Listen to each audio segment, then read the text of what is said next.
పూర్తి వివరాలకు చదవండి రేపటి అక్షర శిల్పం దినపత్రికలో.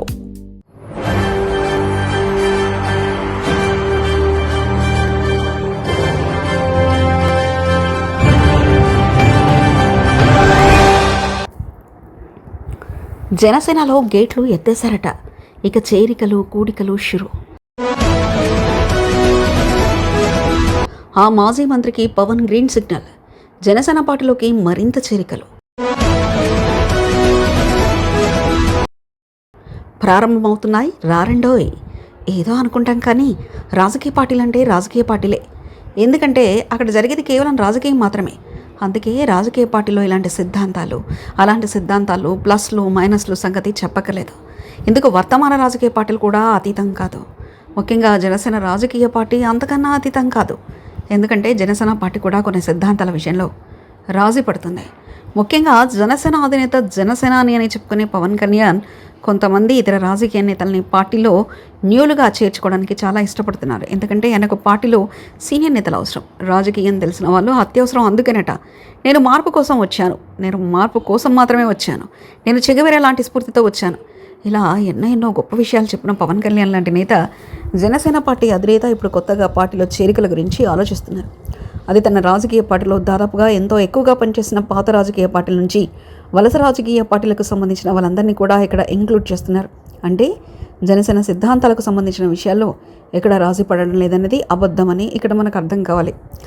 సరే, ఇవన్నీ ఎందుకు స్ట్రైట్గా పాయింట్కి వస్తే జనసేనని మాజీ రాజకీయ నేతలందరినీ కూడా పార్టీలో చేర్చుకోవడం కోసం సిద్ధమైపోయారట. జనసేన పార్టీలోకి చేరికలు ప్రారంభమవుతున్నాయి. త్వరలోనే నేతల చేరికలు పవన్ కళ్యాణ్ సమక్షంలో ఉండనున్నాయి. ఇప్పటికే జనసేనలో చేరికల కోసం కమిటీని నియమించిన నేపథ్యంలో ఇక వరుసగా నేతలను చేర్చుకోవాలని పవన్ కళ్యాణ్ భావిస్తున్నారు. తాజాగా జనసేనలోనికి వైసీపీ మాజీ మంత్రి చేరికకు పవన్ గ్రీన్ సిగ్నల్ ఇచ్చినట్లు ప్రచారం జరుగుతుంది. చేరికలకు ప్రాధాన్యత ఇస్తున్న జనసేన పార్టీ త్వరలోనే కండువా కప్పేందుకు రెడీ అయింది. మాజీ మంత్రి అవంతి శ్రీనివాస్ను జనసేనలో చేర్చుకునేందుకు పవన్ ఓకే చెప్పారని, ఆయన త్వరలోనే చేతిలో గాజు గ్లాస్ పట్టుకుని దర్శనం ఇవ్వనున్నారని సమాచారం. జనసేనలో ఇప్పటికీ సీనియర్ నేతల కొరత స్పష్టంగా కనిపిస్తుంది. ప్రతి అంశంపై పవన్ కళ్యాణ్ మాత్రమే స్పందించాల్సి వస్తుంది. నాదెండ్ల మనోహర్ మినహా మనెవరు సీనియర్ నేతలు లేకపోవడంతో విపక్ష పార్టీలు చేసే విమర్శలకు గట్టిగా కౌంటర్ ఇచ్చేవారు కూడా లేకపోలేదు.